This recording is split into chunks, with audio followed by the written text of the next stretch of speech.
So, ladies and gentlemen, what is the meta message of what we've covered so far? To me, at the highest level of abstraction, the message of this workshop is that skills can be taught. Interpersonal behaviors can be changed. And if that's the case, why stop at the three components that constitute aggression replacement training? Let's look at the history of what we've done here. In the 70s, we developed and taught skill streaming. In the 80s, we moved on, including skill streaming, to aggression replacement training, which had skill streaming, anger control, and moral reasoning. And following this meta message that skills can be taught, we developed something called the Prepare curriculum, which has the three parts of aggression replacement training, but has a host of other interventions. Here it is on another overhead, a little easier to see. These are the courses in the Prepare curriculum. I'd like to quickly go over these. The first three we've already discussed: skill streaming, anger control, moral reasoning. What else can kids be taught? Well, there's a Prepare curriculum course on problem solving. It looks like this. It's an 8-session program teaching kids how to gather, process, and evaluate information toward the goal of effective problem solving. Now, Prepare curriculum has 10 components to it. There's no expectation that any particular youngster will have all 10. It's like a menu to choose from. But I like to emphasize problem solving in some ways, because if you're a good problem solver, you'll also probably be better at several of the other courses. So in the prescriptions, when we're doing prescriptions for Prepare curriculum groupings, we often will include problem solving for that reason. The next Prepare curriculum course, and I must confess that in some ways it's my favorite, is empathy training. Now, empathy training is a somewhat complex course. It has a lot to it. I'll leave this up for a bit. Why is it one of my favorites? It's one of my favorites because there's a half-dozen studies demonstrating that empathy and aggression in many ways are opposites. They're reciprocally inhibitory. The more you have of one, the less you're going to have of another. If I'm standing here ready to punch Janice in the nose, and Stephanie tells me anything about Janice that humanizes her, that makes it hard for me to despeciate her, treat her as if she's part of another species, I'm less able to hurt her. You could be telling me what movie she's going to see, or she's concerned about her mortgage, anything. You want to hurt someone? Despeciate them, lower the empathy level. We do that. We do that all the time. World War II, 20 million guys who had never fired a weapon at another human being. They go to basic training. Some of you may have gone through basic training. What goes on there? You learn how to clean a weapon, wear a uniform, who to salute, and you learn about them. Them. You know them. Look at them. Tall, short, fat, skinny. Color of their skin, shape of their eyes. You know they eat dog. We don't eat dog. And you ever hear them talk? Bah, bah, bah, bah. They don't talk like us. They're not like us. They are. And we give them a pejorative name. Racial prejudice is that way. We give them a name. It summarizes all that stuff that treats them as something other than like us, making it easier for us to hurt them, less easy for us to be empathic with them. A few years ago in Chicago, a 10-year-old and an 11-year-old held a 5-year-old child who had refused to steal candy for them out a 14th-story window and dropped the youngster to his death. Now, in addition to being a terrible crime, you have to say to yourself, when they were holding that youngster, for them, what were they holding? And the answer has to be a member of another species. And in fact, my colleagues in psychology talk about that as a failure of bonding, a failure of attachment. If you look at the first year or two of life of those two youngsters, the perpetrators, indeed, rather cruel, rather absent parenting. Not to forgive, but to understand. You and I have to be careful in our work with aggressive kids that we don't despeciate them. You know what I see when I see a kid who did something bad? I see a kid who did something bad. I'm not saying boys will be boys. Forgive it, forget it. I think behavior has to have consequences, but it's still one of our kids. Years ago, we in this business used to, in some sense, label them, despeciate them by calling them psychopaths and sociopaths. And then the Department of Justice started calling those kids SHO kids, S-H-O, serious habitual offenders, the 7% of delinquent youth that perpetrate 53% of the felonies. Made it easier for Department of Justice type personnel to treat such youngsters, as is happening now, as adults, as something other than the kid who lives down the block. Now in the popular media you see the word super predators. I never saw a super predator. I've seen kids who've done a lot of bad stuff, and there has to be consequences again. But if I look at him as a super predator, then I can stick him away in a super maximum facility to everyone's detriment. Okay? So even in the profession, we have to be careful that we don't despeciate. Empathy is not easy to teach. You see here a somewhat complicated course. What I've done is break it into 6 stages, and then for each stage provided optional ways of handling the stage. But I think empathy, this is based on the work of Keefe, is a multi-stage process where first you have to get the person ready to muck around in someone else's feelings, teach them what the gestural, physical signs in another person are that signify emotional expression in the other person. Try it on within yourself. That's the role-taking part. Here are several ways of getting better in touch with your own feelings. Then label it and communicate to the other person what it is you think they're feeling. Too often, empathy in the research literature is only step 5, the verbal report of what you think the other person's feeling.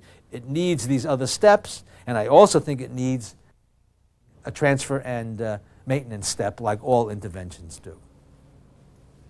The next Prepare course is called Situational Perception Training. There are indeed youngsters who learn the skill streaming skills, but as has been demonstrated, don't know where and when to use them. They do the right thing in the wrong place. They do in the living room what belongs in the pool room. They do with teacher what they should do with mama. This is a course based on cross-cultural training activities that teaches kids how to size up situations so that the rules, the roles, the goals, the norms, the expectations, the demands of different situations are things they understand so that they use the right skill in the right place. The next Prepare course is a stress management course for adolescents, and its components may well be familiar to you. It's the things you see up there now. These are really the major methods that are part of the wellness movement in America. What we've done is take much of this and repitched it, reoriented it toward adolescents. Why? Because so often the precursor or antecedent of aggressive behavior is stress and an inability to handle it well. Okay? The next Prepare course is a course I call Cooperation Training, and it has 2 parts to it really.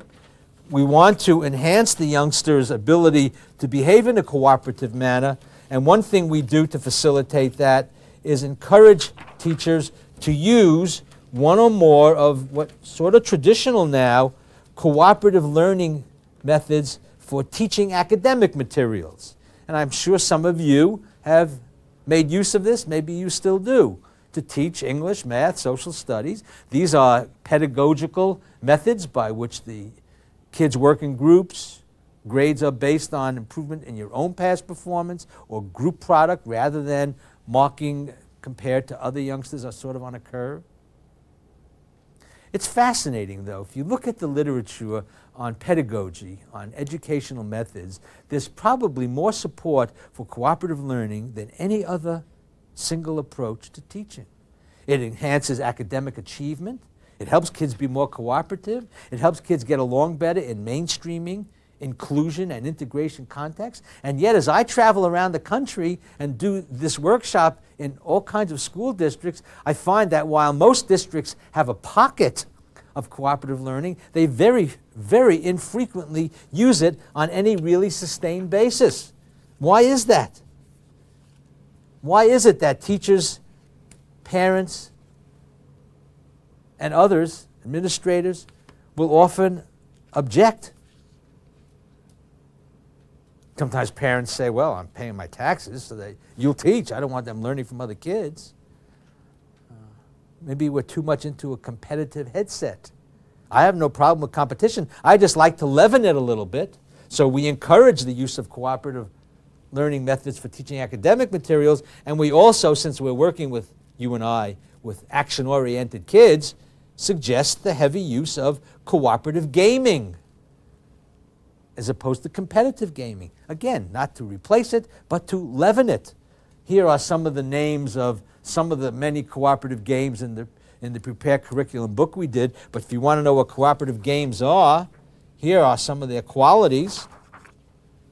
And boy, let me tell you, this is strange stuff for many American kids, teachers, and others. Look at some of this. Everyone who wants to play can play? We don't do that. Do we do that? Here we are in Plainville, USA, and we want to be part of the state's or regional Little League. So let's get a team together, okay? We're members of the community. We put a notice in the local paper for tryouts. The rules of the league are each team is permitted 20 players.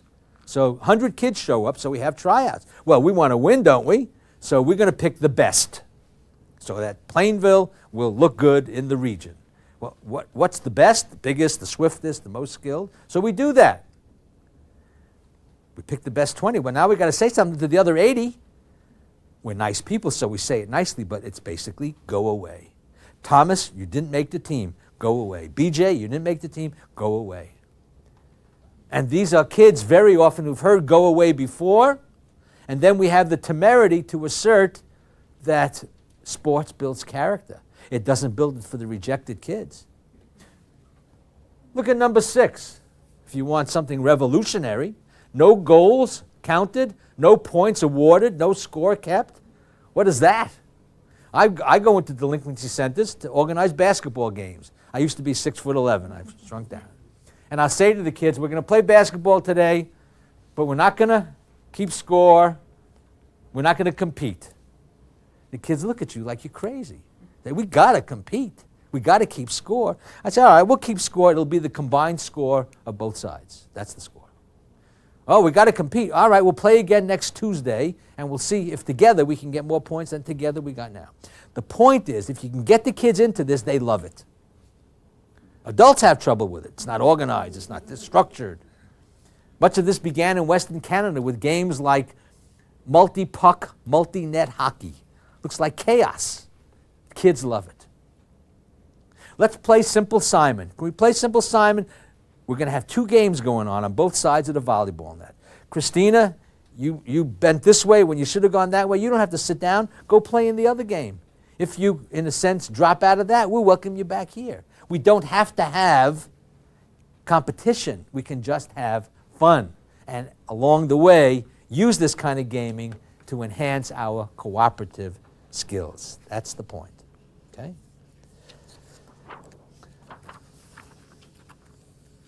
The next prepared curriculum course may be a bit of a surprise to you. I call it Recruiting Supportive Models. You know, the most popular theory in psychology for a long time now, social learning theory, places great emphasis on the impact of the environment on people's development. So if you grow up in an environment with a lot of crime and school dropout and drugs, you should have a lot of problems in life. And guess what? There are kids who go through those environments. Not many, but enough. They're called invulnerable kids, resilient kids, super kids, and they do well in life. They do well in school. They have good relationships. They stay out of trouble. How come? You're supposed to turn out lousy, kid, but you grew up in a difficult environment, and they don't. When you look in that resiliency literature and see what these kids have in common, one of the few things they have in common is somewhere along the way they've attached themselves to a good pro-social model.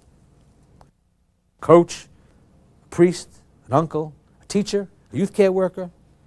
Brings me back to that point that sometimes you can be the single most powerful thing that ever happens in a kid's life.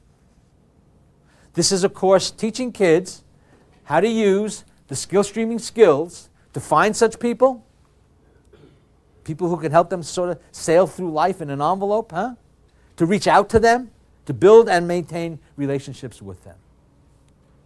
The final Prepare curriculum course is a group dynamics course for kids. Since groups are so terribly important in the lives of kids, peer groups and other groups, we want to, in a sense, make them more competent in understanding and wending their way through the stages of group life.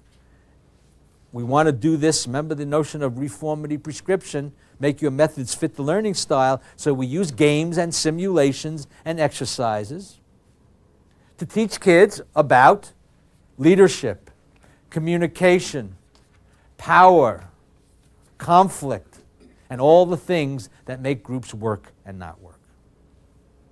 Prepare curriculum has been around now for a fair number of years. It's finding its place in the collection of interventions that people make use of, and one of my favorite places for it to happily, it is finding a significant role, is the alternative school. These are the things that the research literature seems to be suggesting makes for a successful alternative school. You know, if 3% of American school children are causing difficulty for the 97%, which seems to be the case, if I was a superintendent or a principal, I would have to opt to, for the greater good, I'd have to do something about that 3% so the 97% can get on with their educational careers. But if we take the 3% and kick them out to the street, where they can stay home and watch some of the awful television that's out there and get involved in mayhem and such, these are our children also. So I'm very much a fan of alternative schools if it's a hyper school. Hyper school. It should be more school than a regular school, not a soft jail, where in a sense it's almost year-long in-school suspension, but instead a place that's more demanding than a regular school. It has high performance standards, full days of study, rigorous workloads, mandatory counseling for the student and the parent and so forth, so that it's a corrective, rehabilitative experience rather than essentially a warehouse. And that, ladies and gentlemen, is the essence of the Prepare curriculum. I recommend it to you. I think you will find, as others have, that it will be useful in your work with aggressive youngsters and youngsters on their way to being aggressive. We've now spent a good bit of time talking about tactics, intervention tactics for working with aggressive youngsters. I want to shift gears in this final statement to strategies. The difference between strategies and tactics is that strategies is your general plan, your orientation, your philosophy or framework. Tactics is how you carry out the plan. We've covered the tactics. I want to focus on strategies, and the reason I want to do this is not just to share information, but as I indicated earlier in the workshop, there's somewhere between 200 and 300 different approaches to dealing with school violence and youth violence currently in use in America. You're going to have to make choices.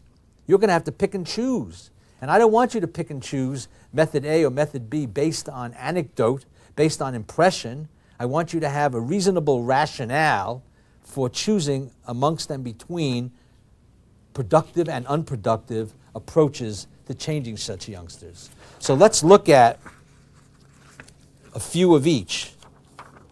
The first, unproductive approaches, and the first one of those I'd like to speak against is our heavy use of punishment, particularly corporal punishment. As you'll see shortly, the rates of hitting kids to change their behavior in American homes and even schools is quite substantial. What's wrong with hitting a kid?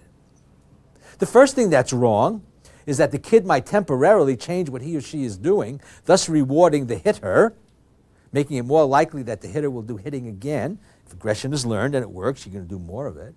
The second is that the hittee, the kid, gets the message, might makes right. You all know that statistic that about a quarter of people who are physically abused as children are abusive to their own children. People pass it on. We even have more evidence of that. I did a national study of delinquent youth. I arranged for delinquent youth, all of whom were incarcerated in various places across the country, to be interviewed by someone at their particular facility who had a good relationship with them, and essentially asked the kids 2 questions. What the kid thinks causes delinquency and aggression, and what the kid thinks ought to be done about it. Now, their answers about cause, interestingly, are very similar to yours and mine. If I were to ask you, the kids talk about dysfunctional families, peer pressure, and drugs. But when you ask them what to do about it, Johnny, if you were the mayor, the head of this agency or whatever, how would you lower aggression and delinquency? Almost to a person, they give a very harsh answer. They pass on what they've experienced and what they've learned. Here are some of their answers. Incarceration, harsher incarceration. Some of them are poignantly amusing, but only poignantly so. Incarcerate with an attack dog, life sentence without food. I mean, and after all, if I were to ask any one of you what you think ought to be done about delinquency and aggression, you would give an answer based on what you've read, what you've heard, what your friends have said. That's all they're doing in their lives. If they transgressed, someone smacked them. If they didn't stop, they were smacked even harder. It's very unidimensional. They pass it on. I might add that this isn't the only thing they had to say. Here's a second overhead showing just quite how much creativity there is in the thinking of many of our customers. It's why I opt so much for what I've called appreciative programming. Appreciate what your target person, your customer, has to say. Ask them.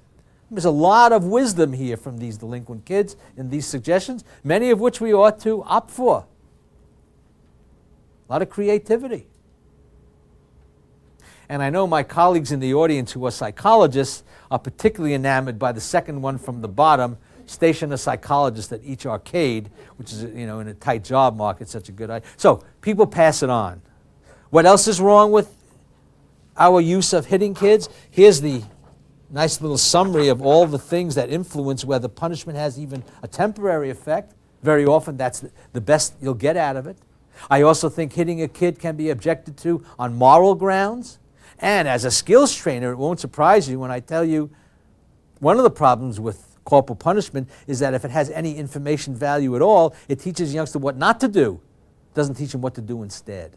Okay? A second type of punishment that we love to use is reprimands. Reprimands. There's 2 separate studies demonstrating that the typical American teacher, starting at grade 2, issues 1 reprimand every 2 minutes. If you just sit in the back of the classroom, write down what the teacher says, there's lots of don't do this and stop doing that. Now, reprimands are so popular that by the time a kid comes to kindergarten, if he's an aggressive youngster, he's probably heard 10,000 of them. If reprimands were so good, you wouldn't have any problem starting in kindergarten, but they would have been reprimanded out of his behavior. It doesn't work that way, but we keep doing it. What's wrong with reprimands? Well, just like I said about corporal punishment, here's a kid being reprimanded. I will not act primitive in class. When he's through writing this the required number of times, what has he learned? How to write that sentence. He has no idea what to do instead. It doesn't teach the alternatives. So I'd like to speak against punishment in the form of hitting, in the form of reprimands, and also, as this list of school suspension categories indicates, our overuse of suspension. I am a great fan of zero tolerance. Nothing wrong with the fact that zero tolerance started as a gun-related issue in schools and have spread to vandalism, zero tolerance, drug zero. That's fine. The problem is the severity of the punishment we give for it. I believe in zero tolerance for the things I talked about yesterday. Cursing, bullying, harassment. I think that's very important. There's nothing wrong with the philosophy of zero tolerance. It's the punishments we put with it. If we kick a kid out for all of these things, efforts at rehabilitation are lost to us. These are still our kids. So the first strategy to which I'm objecting is our heavy use of punishment. The second is the catharsis strategy. I won't belabor that again. I went into some detail on that earlier in the workshop. It's the notion, very popular but very erroneous, very mythical, that if you express aggression, you get rid of it, as if there's a pool of aggressive energy. The reality is just the opposite. If you do it and it works, you're going to do more of it, not less of it. And the final unproductive strategy I'd like to highlight, I call cohabitation. I don't know what that word makes you think of. Maybe some nice young couple living together, see if they want to get married. But cohabiting with aggression is not so sweet. For example, the millions of elderly people who sentence themselves to solitary confinement every night because they're afraid to go out of the house. That's a kind of defeatist, nihilistic way of seeing that we can do better. There are productive ways of dealing with aggression, and I want to highlight them. The first is to ask you to think more complexly about it. We have this lovely can-do spirit in America, this pioneering spirit. If there's a big problem, we'll find the magic bullet. If it's poverty, war on poverty. That very often, by the way, is our major solution, is to declare war. We have a drug war, a poverty war, a cancer war. We never win those wars. And we're never going to win one on aggression if we look for a single solution, because all of those behaviors I just mentioned, all of those social phenomenon, come from many causes, each one of them. That's what makes it hard to change them. But at least we know there are many avenues of intervention. For example, with regard to aggression, every act of aggression has several of the following causes.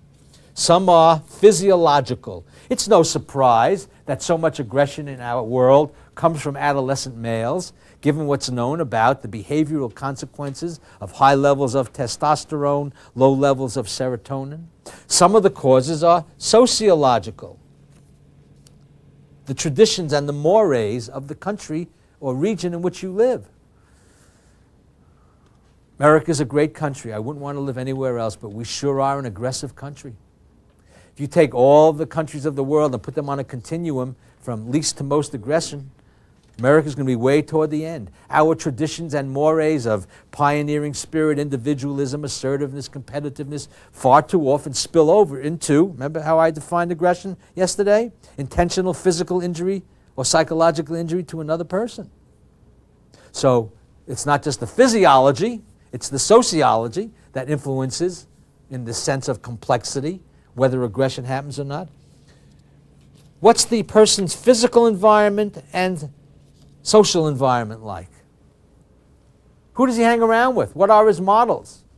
As I also mentioned earlier, one of the reasons we typically do such a poor job predicting aggression is that we only look within the behavior or psychology of the potential perpetrator. We don't look enough in the environment. We need to look in the environment because all these qualities of the persons with whom one associates and the qualities of the place in which the association goes on influence the degree to which aggression takes place. What about the person themselves? Well, there's many things you could say about the person.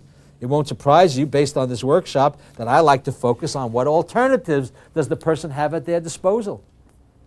But you know, you can have a male in an aggressive country, lives in a lousy neighborhood with a lot of aggressive people, has few alternatives, and still have no aggressive act. Maybe something has to happen that lowers the threshold, that disinhibits it, that potentiates it. And the major disinhibitors of aggression in our society are alcohol, drugs, and successful aggressive models. Look at this rather amazing overhead. Percent of criminals who said they were under the influence of drugs or alcohol at the time of their offense. You know, folks, any of you in the audience who are drug or alcohol counselors are a major player in the anti-aggression movement. There's really quite substantial statistics influencing here the likelihood of aggression taking place because of substance abuse. What else do we need for an aggressive act to happen? Well, we need some way of expressing the aggression, presence of means. I don't want to get into a whole talk here on guns and gun control, except to point out to you that there are 220 million privately owned guns in our country, which I consider our greatest form of social pathology and certainly a major part of the explanation as to why so much lethal violence takes place. And finally, thinking complexly, every act of aggression has a victim. A victim. Now, I don't want you to misunderstand me, but every victim contributes to his or her own victimization. I'm not blaming the victim. It's not the victim's fault. but we need to look at victim behavior. Louise goes shopping one day, 2 in the afternoon. She's coming out of the supermarket, packages in her arms. As she's going to the car, she gets mugged. Nothing wrong with me sitting down and talking to Louise about that shopping behavior, as long as I'm very careful not to do what so often is done with rape victims in our society: blame the victim, re-victimize the victim. If there are ways that she could do things a little differently that make it less likely that'll happen again, I ought to talk to her about that. You know why? Because even though less than 1% of Americans are going to be victims of violent crimes, once you are a victim, it's 3 to 4 times more likely you become a victim again.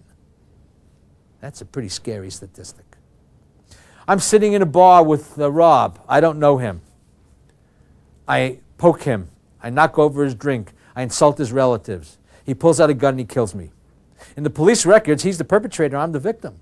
But that's clearly an example of victim-precipitated homicide.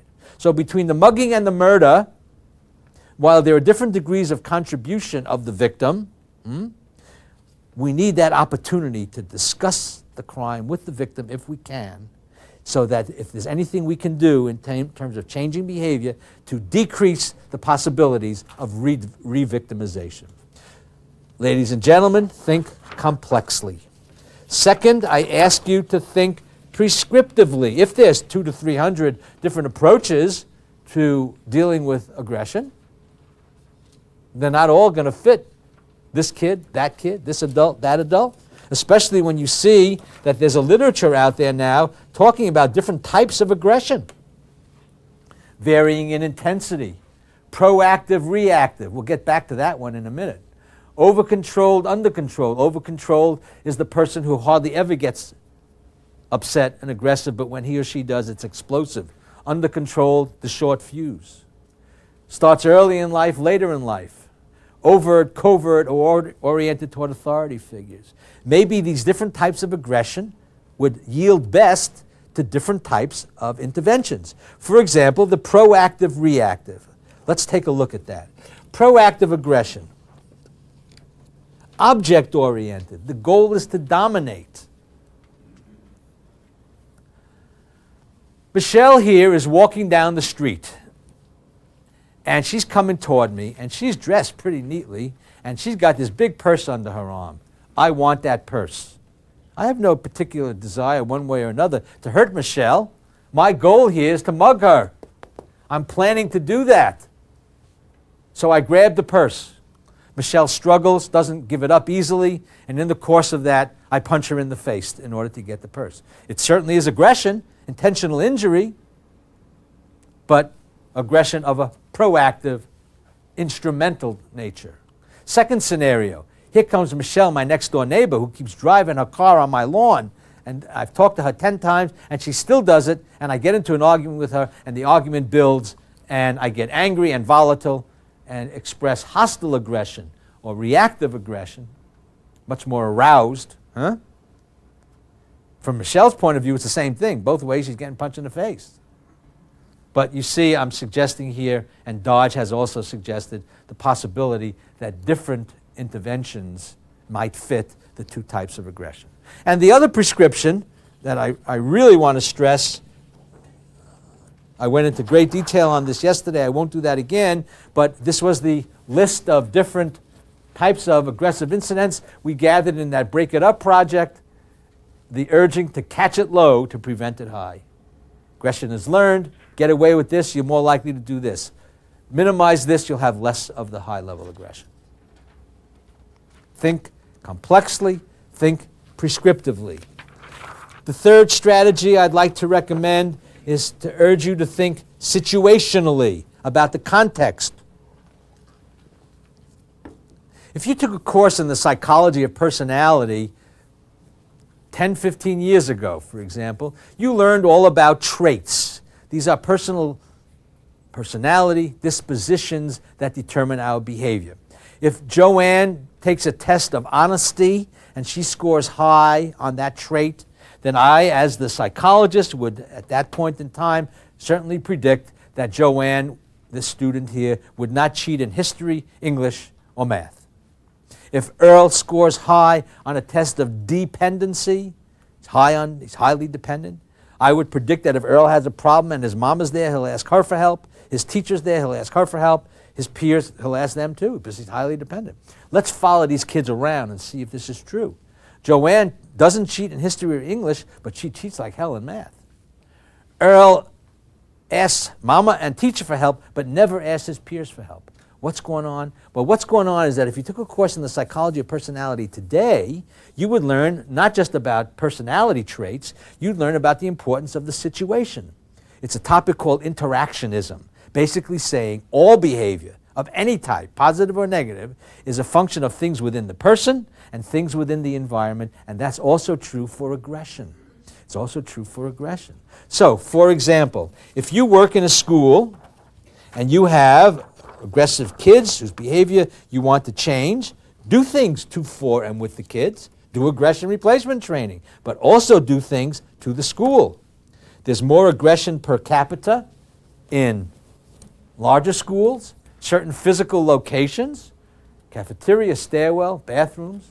March is the most aggressive month in the United States. Spring term is more aggressive than the fall term. 7th grade is the most aggressive grade. As a matter of fact, you can draw a nice little bell curve leading up to and down from 7th grade in terms of frequency of aggression. School's climate matters. Just like good parents are neither too strict nor too lax, but something in between, firm but fair, same thing in schools.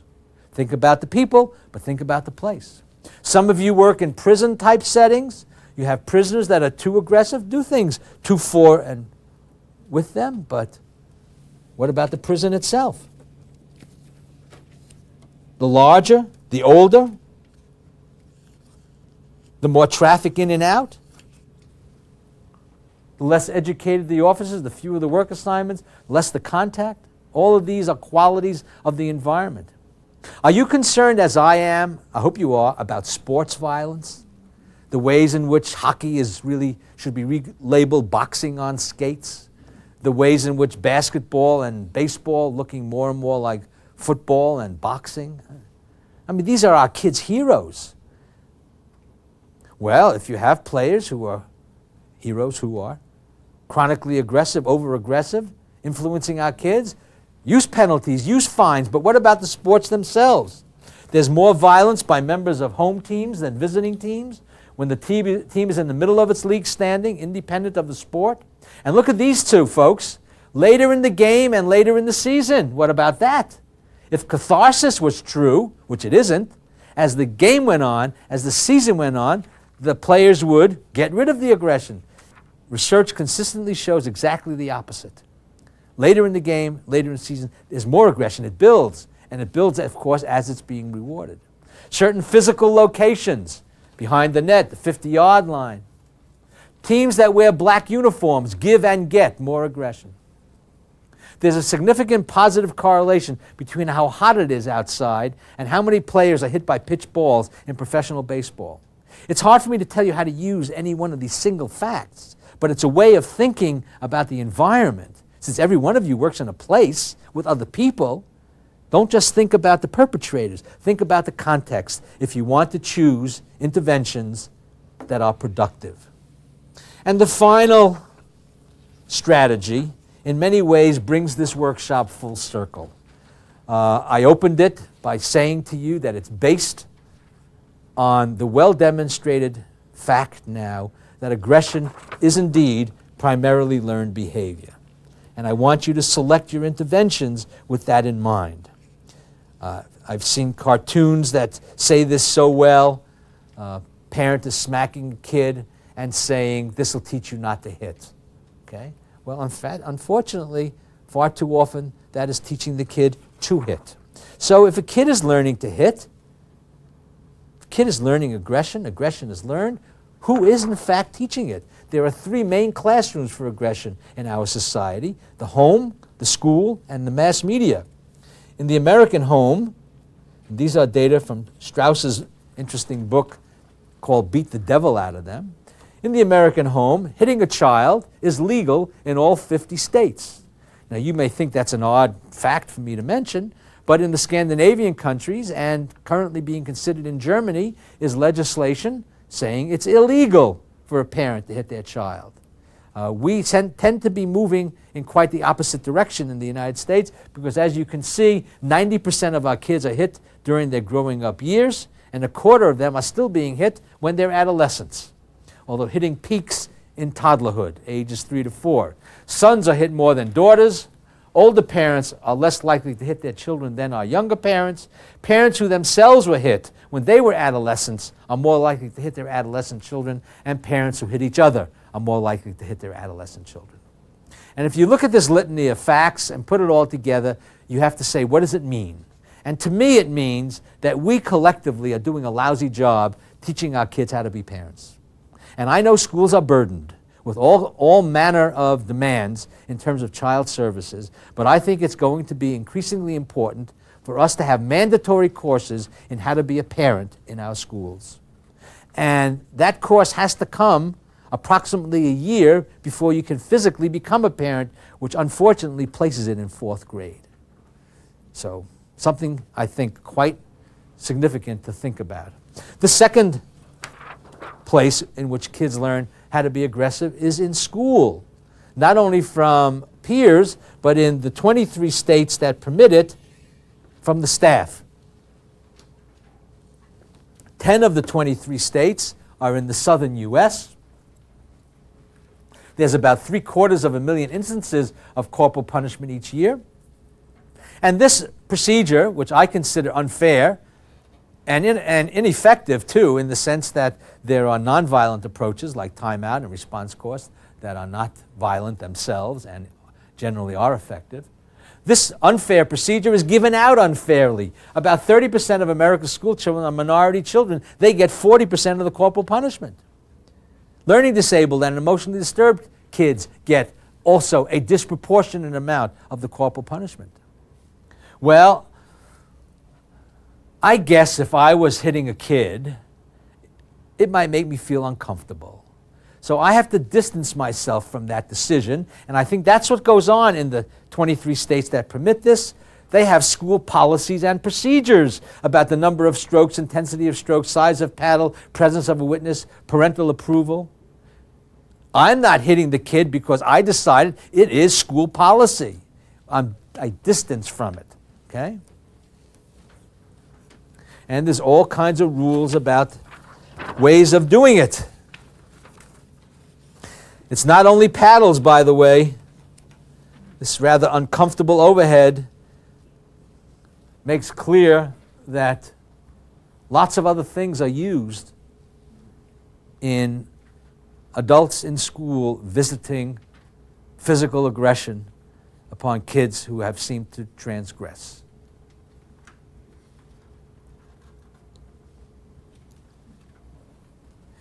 The final classroom for aggression is the mass media.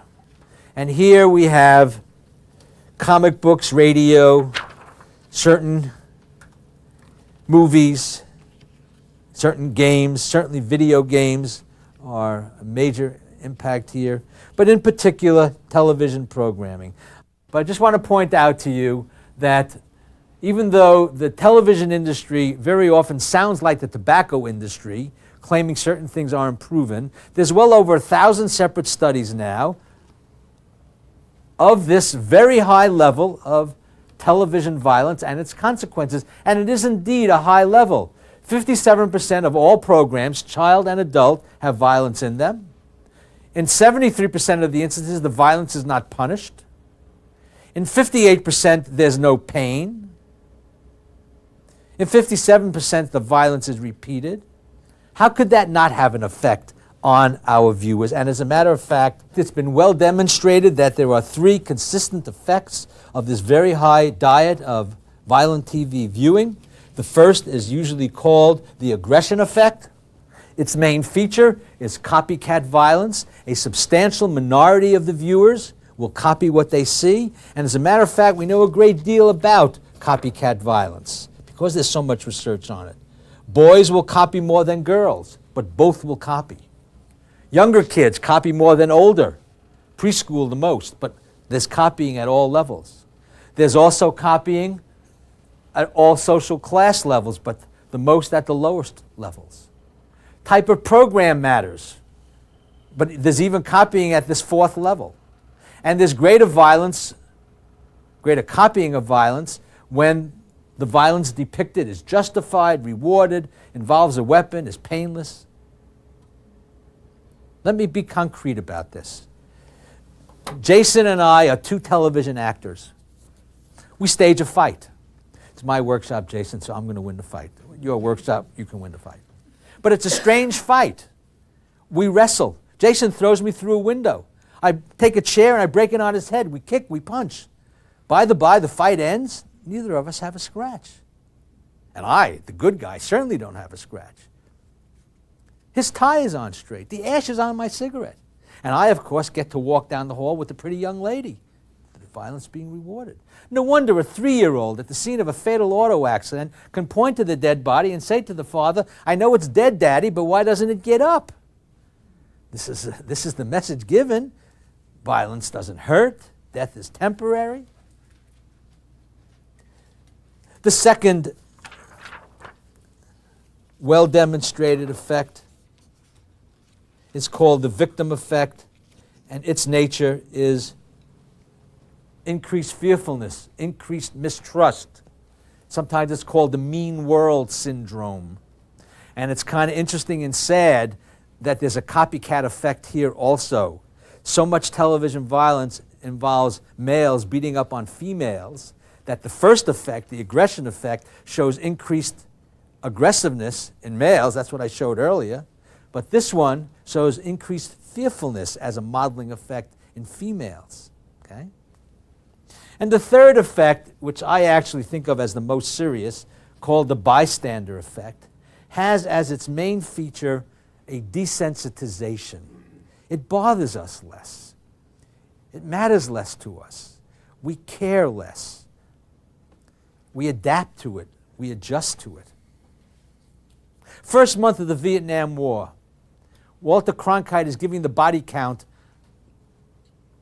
for that day. Wife says to the husband, "Honey, come on in for supper." Husband says, "I don't think I'm on supper today. This is too grisly, too upsetting." Last month of the war, husband says to the wife, "Honey, it's 10 after 6. Is supper ready yet?" "Well, I see Walter's up to the body count here." We adapt to it. We adjust to it. Okay? And so do our children. Our children go to 2 schools every day, 5 hours each. One is a building with teachers, books, erasers. The other is television, having a tremendous influence on their lives. And we have obligations as youth care workers, as parents, to not be passive about it. I frankly am not optimistic about the V-chip's impact or the rating system. What we need is less violent television. And we need more active parenting. So we say to parents, try to see television through your children's eyes. Plan the viewing in advance. Communicate to them about what's real, about what's painful, about what's pretend, about exaggerations in commercial aspects, and be an active citizen in placing pressure on the television industry. Aggression is learned. Pro-social behavior can be learned also. So the last thing I want to show you, aggression replacement training, implementation of productive intervention strategies. I've said to you that good strategies, productive strategies involve complexity, prescriptiveness, situationality, and a focus on learning. That's what we've tried to do in our development and elaboration of aggression replacement training. Its complexity is in its multi-component, multi-targeted nature, behavioral, emotional, and cognitive. Its prescriptiveness lies in its origin as a focus in particular for low-income youth, although it's certainly used at all social class levels.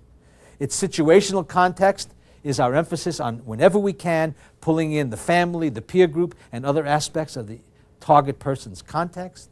And in all its particulars, it relies on the notion of learning of positive behaviors and unlearning of antisocial behaviors. I thank you for your attention. I wish you well in your use of these procedures, and see you along the way.